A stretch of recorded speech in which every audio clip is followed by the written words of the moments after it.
ভারতের দীর্ঘতম নদী হল গঙ্গা।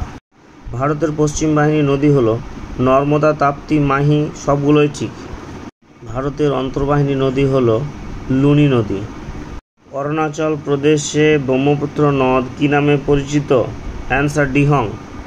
সিন্ধু নদের ডান তীরের উপনদী হল? অ্যান্সার গিলগিট। ভারতে গঙ্গা নদীর মোট দৈর্ঘ্য কত? 2071 কিলোমিটার। ব্রহ্মপুত্র নদ তিব্বতে কী নামে পরিচিত? অ্যান্সার সাংপো। গঙ্গা নদীর বাম তীরের উপনদীগুলি হল গোমতী, বুড়িগঙ্গা, উভয়ই ঠিক। গঙ্গার প্রধান শাখা নদী হল ভাগীরথী, পদ্মা। ভারতে সিন্ধু নদীর মোট দৈর্ঘ্য 809 কিলোমিটার। বাংলাদেশে ব্রহ্মপুত্র নদী কী নামে পরিচিত? অ্যান্সার যমুনা। গঙ্গার ডান তীরের উপনদী হল যমুনা আর সোন নদী। কোন শহরের কাছে যমুনা নদী গঙ্গা নদীর সাথে মিলিত হয়েছে? অ্যান্সার এলাহাবাদ। অলকানন্দা কোথায় গঙ্গা নদীর সাথে মিলিত হয়েছে? অ্যান্সার দেবপ্রয়াগ।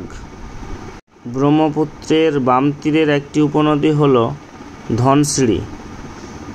ভারতের সর্বাধিক জল পরিবহনকারী নদী হল? অ্যান্সার ব্রহ্মপুত্র। ভারতের মরুভূমি অঞ্চলের প্রধান নদীর নাম কি? লুনি নদী। লুনি নদী কোথায় পতিত হয়েছে? অ্যান্সার কচ্ছের রণে। কপিলী কোন নদীর উপনদী? অ্যান্সার ব্রহ্মপুত্র। রূপনারায়ণ কোন নদীর উপনদী? অ্যান্সার ভাগীরথী, হুগলি। ইরাবতী কোন নদীর উপনদী? অ্যান্সার সিন্ধু। গঙ্গার প্রধান শাখা নদী হল? অ্যান্সার ভাগীরথী ও পদ্মা। উৎপত্তিস্থলে গঙ্গা নদী কী নামে পরিচিত? অ্যান্সার ভাগীরথী। মহানদীর উৎপত্তিস্থল হল সিহওয়া পাহাড়। প্রাণহিতা শবরী কোন নদীর উপনদী? অ্যান্সার গোদাবরী। দক্ষিণ ভারতের গঙ্গা বলা হয় কোন নদীকে? অ্যান্সার গোদাবরীকে। মধ্যপ্রদেশের মহাদেব পাহাড় থেকে উৎপন্ন নদীর নাম কি? অ্যান্সার তাপ্তি নদী। তাপ্তি নদীর পতনস্থল হল খাম্বাত উপসাগর।